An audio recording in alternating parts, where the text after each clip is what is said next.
On va maintenant parcourir la presse internationale avec vous, Florence Gaillard. Bonjour. Bonjour. À la une ce matin, le rapport Chilcot qui accable Tony Blair lors de son engagement en Irak en 2003. Alors, la presse britannique s'est emparée de cette enquête qui a quand même duré 7 ans. Et ce matin, elle n'est pas tendre avec l'ancien Premier ministre. On commence avec le Times, le journal conservateur, qui parle de la guerre privée de Tony Blair, avec cette déclaration sans équivoque de Tony Blair à George W. Bush, « I'll be with you, whatever », c'est-à-dire « je serai avec vous, quoi qu'il arrive ». Autre une de la presse britannique, le Télégraphe, qui lui se moque de l'ancien leader travailliste en citant sa défense hier, puisque le Tony Blair a fait un discours hier, Tony Blair qui disait « Désolé, mais si c'était à refaire, je prendrais la même décision ». Tony Blair qui persiste et signe. Le Sun, ensuite, le Sun qui est le tabloïd du groupe de presse de Rupert Murdoch. Rupert Murdoch qui avait fait une longue campagne pour la guerre en Irak. Beaucoup de journaux avaient soutenu Tony Blair dans cette invasion. Et bien pourtant, le Sun aujourd'hui titre « Weapons of Mass Deception », c'est-à-dire les armes de déception massive.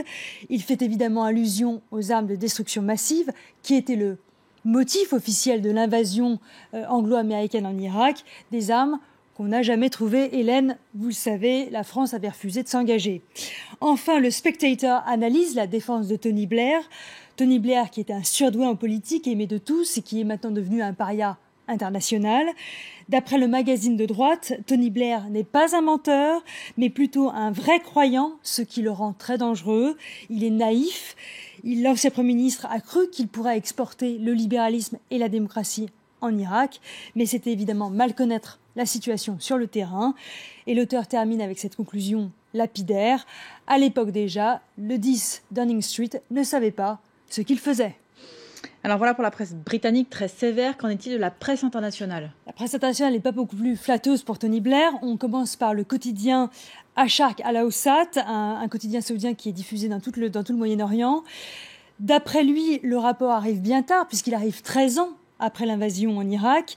Il arrive alors que le Royaume-Uni est en plein Brexit, que l'Irak doit faire face aux attentats et continuer la guerre contre le groupe État islamique, et alors que les musulmans sont en train de fêter la fin du Ramadan. Donc, en conclusion, le Moyen-Orient affronte de nouvelles problématiques, même si la guerre en Irak, évidemment, l'invasion en Irak a favorisé le développement du terrorisme, aussi bien dans le pays que dans toute la région, jusqu'en Europe.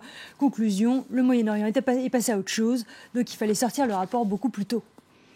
Aux États-Unis, le New York Times appuie les critiques qui visent Tony Blair.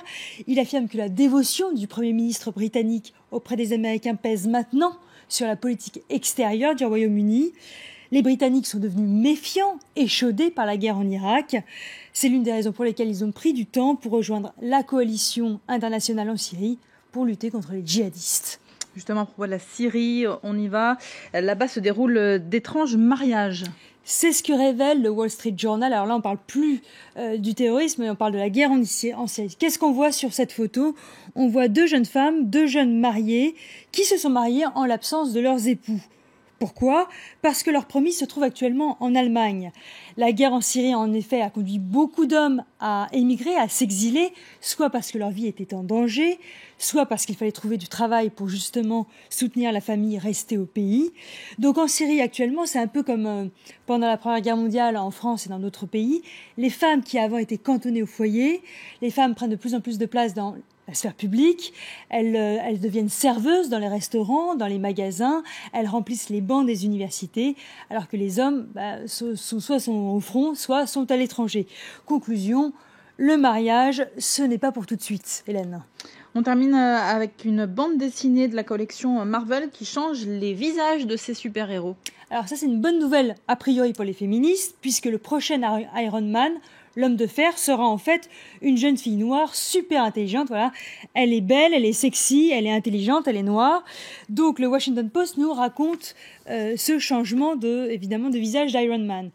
Marvel continue donc sa politique de représentation des différentes communautés avec des héros des 2 sexes aux origines latines, asiatiques et africaines.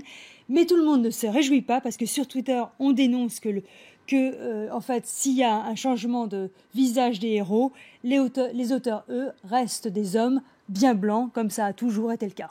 Voilà pour cette revue de presse. Merci beaucoup, Florence.